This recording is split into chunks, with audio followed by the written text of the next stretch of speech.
우리 서신처럼 말씀 봉독하겠습니다. 누가복음 5장 12절부터 16절까지입니다.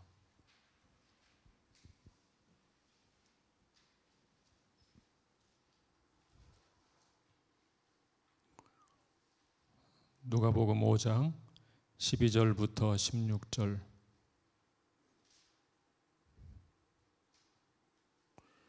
누가복음 5장 12절부터 16절입니다. 한 절씩 교독하고 마지막 절은 같이 읽겠습니다. 제가 먼저 읽겠습니다. 예수께서 한 동네에 계실 때 온몸에 나병 들린 사람이 있어 예수를 보고 엎드려 구하여 이르되 주여 원하시면 나를 깨끗하게 하실 수 있나이다 하니 예수께서 손을 내밀어 그에게 대시며 이르시되 내가 원하노니 깨끗함을 받으라 하신대 나병이 곧 떠나니라. 예수께서 그를 경고하시되 아무에게도 이르지 말고 가서 제사장에게 내 몸을 보이고 또 내가 깨끗하게 됨으로 인하여 모세가 명한 대로 예물을 드려 그들에게 입증하라 하셨더니 예수의 소문이 더욱 퍼짐에 수많은 무리가 말씀도 듣고 자기 병도 고침을 받고자 하여 모여 오되 다 같이 예수는 물러가사 한적한 곳에서 기도하시니라. 아멘. 자리에 앉으시겠습니다.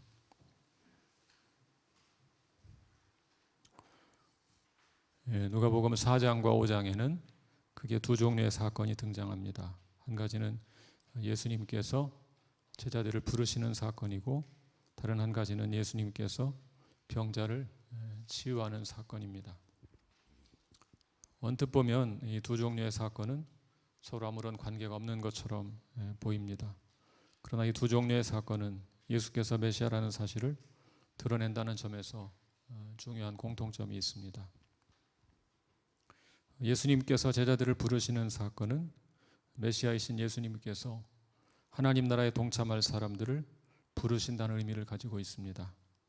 또한 예수님께서 병자를 치유하시는 사건도 역시 메시아 운동과 관계가 있습니다. 유대교회는 메시아가 오시면 병자를 치유하는 사건이 벌어진다는 신앙이 널리 퍼져 있었습니다. 이렇게 본다면 제자들을 부르시는 사건과 병자를 치유하는 사건은 둘 다 예수님이 메시아이심을 암시하고 있는 것입니다. 병자를 치유하는 사건 가운데 오늘은 나병 환자를 치유하는 사건을 다루고 다음 주에는 중풍병자를 고치는 사건을 다루겠습니다. 자, 우리 12절 같이 읽어볼까요? 12절. 시작. 예수께서 한 동네에 계실 때 온몸에 나병 들린 사람이 있어 예수를 보고 엎드려 구하여 이르되 주여 원하시면 나를 깨끗하게 하실 수 있나이다 하니 누가복음은 이 사건의 지리적 배경을 정확히 알려주지 않습니다. 단지 예수께서 한 동네에 계실 때라고 소개합니다. 이 동네가 어디인지는 정확히 알 수 없습니다. 문맥을 볼 때 이 동네는 갈릴리 지역의 어느 동네, 어느 마을이었던 것으로 보입니다. 그때 한 나병 환자가 예수님을 찾아왔습니다. 여러분, 성경이 말하는 나병은 오늘 우리가 생각하는 좁은 의미에서 이 한센병만을 가리키는 것이 아닙니다. 성경이 말하는 나병은 한센병과 유사한 모든 종류의 악성 피부병을 포괄적으로 지칭하는 것입니다. 당시 그런 병들은 불치병으로 인식되었습니다. 나병 환자에 대한 사건을 잘 이해하려면 당시 나병 환자가 어떤 처우를 받았는지 살펴볼 필요가 있습니다. 당시 사회 종교적 배경에서 나병을 이해할 수 있는 중요한 키워드는 정죄와 소외입니다. 정죄와 소외. 당시 이스라엘 사람들은 나병을 하나님의 징계라고 생각했습니다. 뭔가 큰 죄를 지었기 때문에 그에 대한 처벌로, 형벌로 나병에 걸렸다, 그렇게 생각했습니다. 그래서 나병에 걸린 사람으로선 종교적으로 부정한 사람으로 취급을 당했습니다. 이스라엘처럼 종교가 사회 전체를 지배하는 나라에서 종교적으로 부정한 자로 취급받는 것은 매우 고통스러운 일이었습니다. 이런 이유로 나병 환자들은 치유하기 어려운 정죄의식에 시달리곤 했습니다. 나병에 걸린 사람들이 경험하는 또 다른 고통은 바로 소외입니다. 당시 나병은 전염성이 강한 것으로 여겨졌습니다. 그래서 나병에 걸리면 일단 사람들이 살던 곳에서 추방되었습니다. 마치 지금 자가격리를 하는 것처럼 그런 상황이죠. 지금의 자가격리는 일시적인 것이지만 이들은 영원히 추방당하고 격리당했습니다. 한 개인이 사람들의 무리에서 강제로 추방당한다는 것은 형언하기 어려운 고통일 것입니다. 그들은 단지 공간적으로만 격리된 것이 아닙니다. 당시 나병 환자는 이 땅에 살면서 필수적으로 누리며 살아갈 수 있는 사람 간의 관계에서 철저히 소외되었습니다. 심지어 길을 걸어갈 때면 지속적으로 부정하다고 소리를 지르며 다녀야만 했습니다. 누군가 와서 접촉하는 것을 미리 방지하기 위해서 나는 부정한 사람이다 이렇게 외치는 것이죠. 결과적으로 이들은 자기 스스로 자신을 억지로 소외시켜야만 하는 비참한 삶을 살게 됩니다. 자, 그런 나병 환자가 지금 예수님께 나온 것입니다. 이 사람도 역시 평생 정죄감과 소외의식에 시달렸을 것입니다. 그러다가 어느 날 예수라는 사람에 대한 소식을 듣습니다. 그가 병자들을 치유한다. 그런 소식을 들은 것입니다. 마침내 이 사람은 용기를 내었습니다. 당시의 사회적 상황에서 나병 환자가 자신을 대중 앞에 드러낸다는 것은 매우 어려운 일이었습니다. 이 사람은 예수님 앞에 나와서 엎드려 간절히 간구합니다. 주여 원하시면 나를 깨끗하게 하실 수 있나이다. 이 사람의 말에 담긴 뉘앙스를 한번 생각해 보십시오. 이 사람은 지금 예수님의 능력을 의심하고 있는 것이 아닙니다. 예수님께서 자신을 고쳐주실 마음이 있으실까? 그 확신이 없는 것입니다. 왜 이 사람이 이렇게 말했을까요? 지금까지 어느 누구도 자신을 받아준 적이 없기 때문입니다. 나병에 걸린 뒤로 한 번도 인간다운 대접을 받아본 적이 없습니다. 그래서 이렇게 요청합니다. 주여 원하시면, 주여 원하시면. 원하지 않을 것이라고 생각한 것입니다. 누구도 자신을 원한 적이 없었기 때문입니다. 우리는 이 사람의 말을 통해서 그가 살아온 인생의 아픔을 느낄 수 있습니다. 아무도 자신을 받아주지 않을 것이라고 생각하며 살아온 그 인생의 아픔이 이 짧은 말 속에 담겨 있습니다. 그런데 그런 사람이 예수님께 나와서 자신을 드러내고 있습니다. 평생 아무에게도 용납받지 못했지만 예수님께 마지막 기대를 걸고 찾아온 것입니다. 이제 예수님의 반응을 살펴보겠습니다. 우리 13절을 볼까요? 13절 시작. 예수께서 손을 내밀어 그에게 대시며 이르시되 내가 원하노니 깨끗함을 받으라 하신대 나병이 곧 떠나니라. 예수님의 반응을 하나씩 살펴보겠습니다. 첫째로 주님은 손을 내밀어 그에게 대셨습니다. 당시 나병은 율법에 의해서 부정하다고 정죄를 받은 병입니다. 그런 부정한 사람에게 손을 대는 자도 접촉하는 자도 부정하게 됩니다. 그런데 예수님은 그에게 손을 대셨습니다. 예수님은 때로는 말씀만으로 치유하셨습니다. 이때도 말씀만으로 치유할 수도 있었습니다. 그럼에도 불구하고 예수님은 의도적으로 손을 대셨습니다. 그것은 바로 용납의 표시입니다. 지금까지 율법은 너를 정죄했지만 나는 너를 정죄하지 않고 용납한다. 그런 뜻으로 손을 댄 것입니다. 둘째로 예수님은 나병 환자의 말을 받아서 내가 원한다 라고 대답하셨습니다. 원하시면 이런 질문을 듣자마자 주님은 즉시 내가 원한다 대답하셨습니다. 왜 주님은 이렇게 말씀하셨을까요? 그 사람의 말을 들으면서 그 말 속에 담긴 그의 아픔을 아신 것입니다. 주여 원하시면 그 한마디 말 속에서 그 인생의 아픔을 읽은 것이죠. 그래서 주님은 다른 어떤 말을 하기 전에 가장 먼저 내가 원한다 말씀하신 것입니다. 예수님은 말과 행동으로 그를 용납한다는 것을 친히 보여주셨습니다. 셋째로 예수님은 깨끗함을 받으라고 명하셨습니다. 깨끗함을 받으라. 율법은 이 사람을 부정하다고 선언했습니다. 그러나 예수님은 그를 깨끗하게 하셨습니다. 예수님 명령이 떨어지자 나병이 곧 떠났습니다. 예수님은 단지 이 사람을 수용하는 것 같은 몸짓만 하신 것이 아닙니다. 실제로 이 사람을 치유하셨습니다. 우리 예수님이 이 땅에 오셔서 사람들을 실제로 치유하시고 실제로 구원하셨습니다. 자, 계속 14절을 보겠습니다. 14절 시작.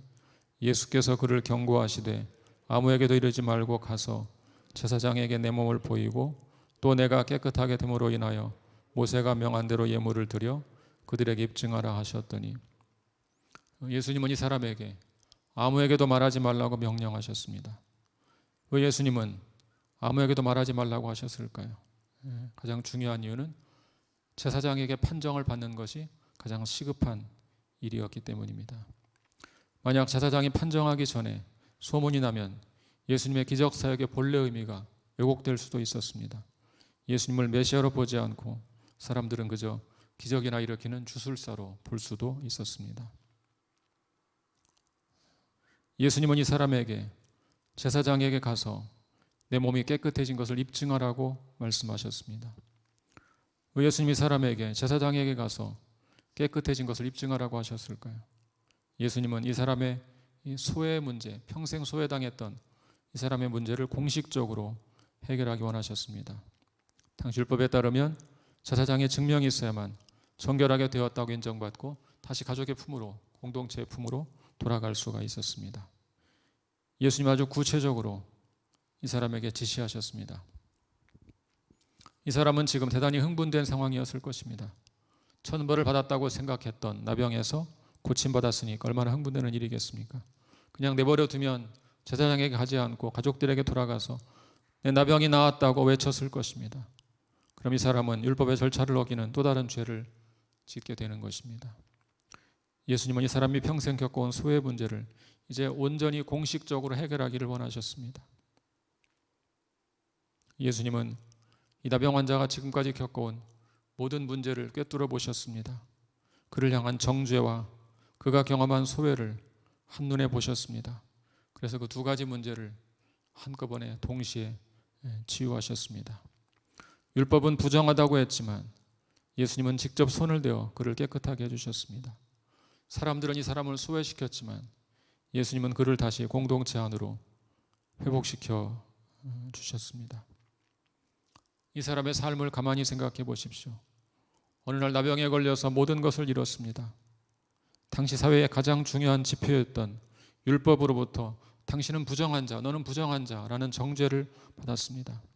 사랑하는 가족들을 비롯한 모든 사람들로부터 모든 관계에서 소외당했습니다.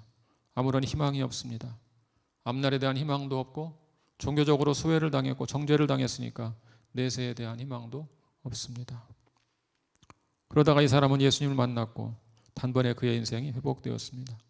나병에 치유되면서 그는 모든 것을 다시 회복했습니다. 율법의 정죄를 극복했습니다.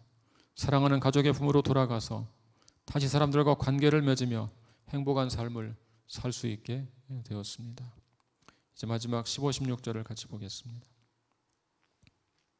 15, 16절 시작. 예수의 소문이 더욱 퍼짐에 수많은 무리가 말씀도 듣고 자기 병도 고침을 받고자 하여 모여오되 예수는 물러가사 한적한 곳에서 기도하시니라. 예수께서 나병 환자를 고친 사건에 대한 소문이 점점 퍼져갔습니다. 예수님 말하지 말라 말씀하셨지만 그럴수록 소문은 널리 퍼져갔습니다. 그러자 수많은 사람이 말씀도 듣고 자기 병도 고치려고 몰려들었습니다. 그러나 예수님은 물러가서 한적한 곳에서 기도하셨습니다. 누가복음에는 예수님이 기도하시는 모습이 자주 기록되었습니다. 사람들이 몰려올수록 그분은 한적한 곳으로 가서 기도하셨습니다. 예수님은 이 사람들을 대상으로 사역하는 것과 하나님과 교제하는 것에 균형을 이루려고 매우 노력하셨습니다. 사역의 범위가 확장될수록 사람들이 많이 찾아올수록 예수님은 더 기도에 힘쓰셨습니다. 또한 중요한 결정이 필요할수록 예수님은 더 기도에 매진하셨습니다. 이제 이 나병 환자에 대해서 좀 더 생각해 보겠습니다. 이 사람은 예수님을 만나서 인생이 달라졌습니다. 율법의 정죄를 받고 소외당했던 사람이 온전히 치유되고 사회에 복귀했습니다. 사랑하는 여러분, 예수님 시대에 많은 나병 환자가 있었지만 모두가 치유와 회복을 경험한 것은 아니었습니다. 그럼 이 사람은 어떻게 해서 이런 놀라운 은총을 누리게 되었을까요? 본문 12절을 다시 한번 주의해서 보겠습니다. 12절 시작. 예수께서 한 동네에 계실 때 온몸에 나병 들린 사람이 있어 예수를 보고 엎드려 구하여 이르되 주여 원하시면 나를 깨끗하게 하실 수 있나이다 하니. 이 사람 예수님을 찾아올 때 예수님은 한 동네에 계셨습니다. 광야에 홀로 있었던 것이 아닙니다. 이 사람은 아무도 몰래 예수님만 계실 때 찾아온 것이 아닙니다. 예수님께서 사람들이 살고 있던 동네에 계실 때 예수님을 찾아왔습니다. 이 사람은 나병 환자입니다. 나병 환자가 예수님을 찾아오려면 넘어야 할 장애물이 많습니다. 그것은 바로 사람들 앞에 자신을 드러내야 한다는 것입니다. 어쩌면 이 사람은 예수님에게만 조용히 가고 싶었을지 모릅니다. 그런데 예수님께 가기 위해서는 사람들 앞에 자신을 드러낼 수밖에 없었습니다. 이 사람은 율법에 의해 정죄받고 사회에서 격리되어 철저히 소외된 삶을 살았습니다. 그런 사람이 예수님께 나오려면 큰 용기가 필요했을 것입니다.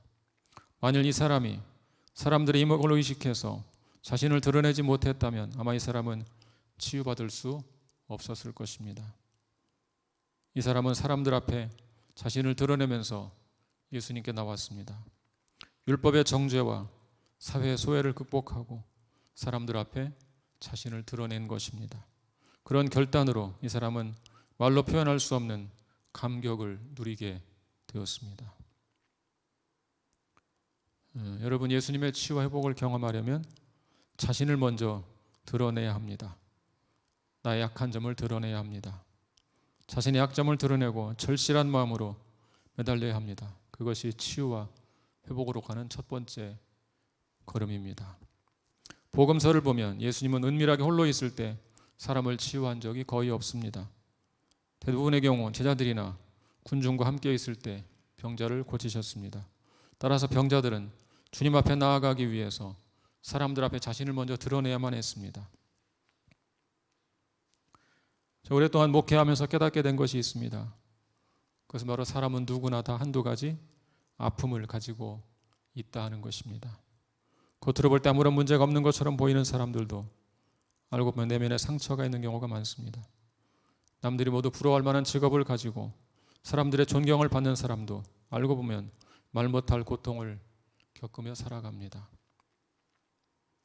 어떤 사람은 부부관계 문제로 많은 어려움을 겪습니다. 남들이 볼 때 아무런 문제 없이 살고 있는 것처럼 보이지만 속으로 상처가 깊고 오래되어서 골몰대로 골마 있는 경우도 있습니다. 어떤 분은 자녀 문제로 큰 고통을 겪습니다. 눈에 넣어도 아프지 않을 자녀에게 선천적인 질병이 있어서 고통당하는 분들도 있습니다. 내가 기대하는 것처럼 자라지 못하고 딴 길로 가서 힘겨워하는 분들도 있습니다. 세상 일이 대체로 다 그렇지만 특히 마음대로 안 되는 것이 자녀를 양육하는 일이 아닌가 그런 생각이 듭니다.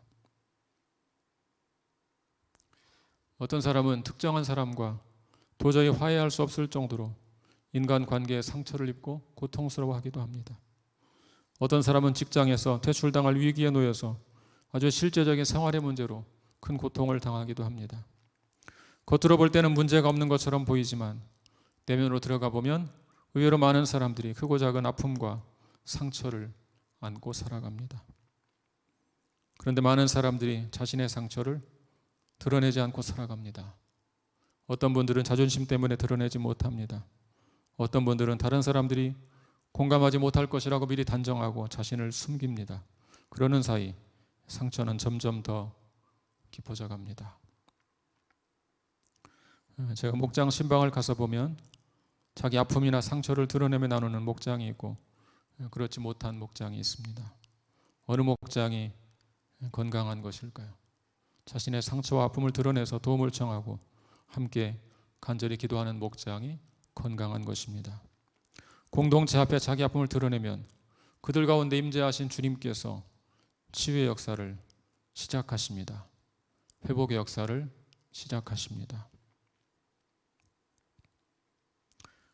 사랑하는 여러분, 지금 말 못할 고통 가운데 있습니까? 그렇다면 여러분의 사정을 주님께 아뢰시기 바랍니다. 가까운 믿음의 사람들과 그 아픔을 나누시기 바랍니다. 교회 공동체 앞에 자신을 드러내는 것을 주저하지 마십시오. 우리 주님은 여러분의 아픔을 치유하기를 원하시는 분입니다. 나병 환자가 원하시면 나를 깨끗하게 할 수 있나이다 말했을 때 즉각 내가 원하노니 깨끗함을 받으라 말씀하신 분입니다. 세상 모든 사람들이 다 손대기를 싫어한다고 해도 우리 주님은 여러분의 상처에 손을 얹고 치료하기를 원하십니다. 그러므로 주저하지 말고 주님 앞에 나오시기를 바랍니다. 예수님의 제자 시몬 베드로를 생각해 보십시오. 베드로는 내면에 깊은 상처를 안고 있는 사람입니다. 사랑하는 스승을 3번이나 부인하는 죄를 저질렀습니다. 얼마나 그것이 그의 마음에 상처가 되었겠습니까? 오죽하면 부활하신 주님을 목격하고도 부활을 경험하고도 물고기를 잡으러 갔겠습니까? 요한복음 21장에 흥미있는 장면이 나옵니다. 예수님의 부활을 목격한 후에도 베드로는 물고기를 잡으러 갑니다. 아직 예수님을 부인했던 죄를 용서받지 못했기 때문입니다. 그 일이 베드로에게 깊은 상처를 남겼습니다. 그런데 부활하신 예수님께서 그 일에 대해 한마디도 말씀하지 않으십니다. 혼을 내면 속이 시원하지 않겠습니까? 너 왜 그랬어? 너 임마 왜 그랬어? 혼을 내시면 상처가 나을 것 같은데 한마디 말씀도 안 하십니다. 그러니 베드로 입장에서는 용서받지 못했다고 생각하고 낙심해서 물고기를 잡으러 간 것입니다. 그런데 그날도 베드로는 한 마리도 잡지 못했습니다. 저 멀리 예수님께서 해변에서 말씀하십니다. 얘들아 너희에게 고기가 있느냐? 없습니다. 그때 예수께서 말씀하시죠. 그물을 배 오른편에 던져라. 그물을 배 오른편에 던지라. 그러자 물고기가 많아서 그물을 들 수 없을 정도였습니다. 여러분께 한번 질문 드려보겠습니다. 그때 누가 제일 먼저 예수님을 알아보았을까요? 베드로가 얼른 떠오르죠. 요한입니다. 베드로가 아니고 요한이에요. 그런데 재미있는 것은 요한의 말을 듣고 보기는 요한이 제일 먼저 봤는데 가장 먼저 바다로 뛰어든 사람은 베드로였습니다. 제일 먼저 뛰어들어갑니다. 좀 이상하지 않습니까? 베드로는 아직 예수님을 부인한 죄를 용서받지 못한 상태입니다. 그러니 주님의 낯을 피해서 숨는 것이 자연스럽지 않습니까? 그런데 베드로는 그때도 주님 앞에 제일 먼저 뛰어갑니다. 그날 디베랴 호숫가에서 베드로는 다른 제자들과 함께 주님이 차려주신 아침을 먹습니다. 아침 식사 후 예수님은 베드로에게 3번이나 반복해서 물으십니다. 요한의 아들 시몬아, 내가 나를 사랑하느냐? 내가 나를 사랑하느냐? 내가 나를 사랑하느냐? 3번 예수님을 부인했던 죄를 용서해 주시려고 3번이나 사랑하느냐고 물으신 것입니다. 베드로는 그날 3번이나 주님 제가 주님을 사랑합니다. 주님 제가 주님을 사랑하는 것을 주님이 아십니다.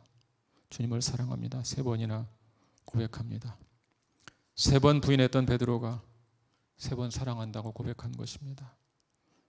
그날 그 자리에서 베드로의 상처가 치유됩니다.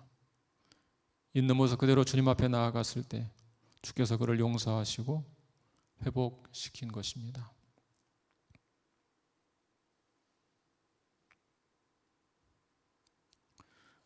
사랑하는 여러분, 우리 예수님은 우리의 모든 상처를 다 알고 있는 분입니다. 우리가 지금까지 살면서 경험한 그 모든 고통과 아픔을 이미 다 알고 계시는 분입니다. 그 예수님께서 우리에게도 찾아오십니다. 디베랴 호숫가에서 절망에 빠져 고기를 잡던 베드로를 찾아가 회복시킨 것처럼 저와 여러분의 삶에도 찾아오십니다. 그 주님 앞에 여러분의 마음을 여십시오. 모든 것을 이미 다 알고 찾아오신 주님 앞에 여러분의 상처, 여러분의 아픔을 드러내시기 바랍니다. 주님 앞에 나오려면 때로 사람들 앞에 자기를 드러내야 할 때가 있습니다. 베드로도 이때 다른 제자들과 함께 있는 자리에서 예수님께 나아갔습니다. 교회의 머리이신 주님 앞에 나오려면 그의 몸인 믿음의 형제와 자매들 앞에 자기를 드러내야 할 때가 있습니다. 사랑하는 성도 여러분, 무엇 때문에 그리 주저하십니까? 무엇 때문에 그렇게 두려워하십니까? 여러분의 상처와 아픔을 믿음의 가족들 앞에 드러내는 것이 그렇게 어려운 일입니까? 내가 겪는 아픔을 드러내는 것이 그렇게 자존심이 상하는 일입니까? 골물대로 골마서 아픈 상처를 언제까지 숨기면서 사시겠습니까? 물론 믿음의 가족들에게 자기를 드러내는 것은 그만큼 공동체가 성숙해야 한다는 전제가 필요합니다. 다른 사람이 고백한 허물을 가십거리로 삼지 않고 함께 아파하며 기도해 줄 수 있는 공동체가 있어야 합니다. 그렇게 공동체에 대한 신뢰가 있을 때 자기를 개방할 수 있습니다.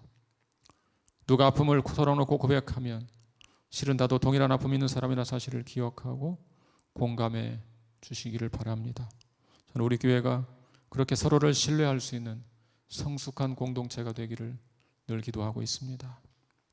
여러분의 내면의 고통을 있는 그대로 드러내 보십시오. 주님 앞에 여러분의 모든 아픔을 내어놓고 간구하십시오. 주님, 지금까지 자책감과 소외감에 시달리며 살았습니다. 남이 할까 두려워 혼자만 고통당하며 살았습니다. 이제 주님 앞에 나아갑니다. 사람들의 이목을 두려워하지 않고 주님 앞에 이 모든 문제를 내려놓습니다. 전능하시고 자비로우신 주님, 저를 치유하시고 회복시켜 주십시오. 사람들의 이목을 두려워하지 말고 주님 앞에 나오시기 바랍니다. 사람들의 시선을 의식하지 말고 주님 앞에 나오시기 바랍니다. 전능하시고 자비로우신 주님께서 여러분의 상처, 여러분의 아픔을 치유해 주실 줄로 믿습니다. 우리를 치유하기 원하시는 주님께서 내가 원하노니 말씀하시며 여러분의 아픔과 상처를 온전히 치유하시고 회복시키시기를 우리 주님의 이름으로 간절히 축원합니다. 같이 기도하겠습니다.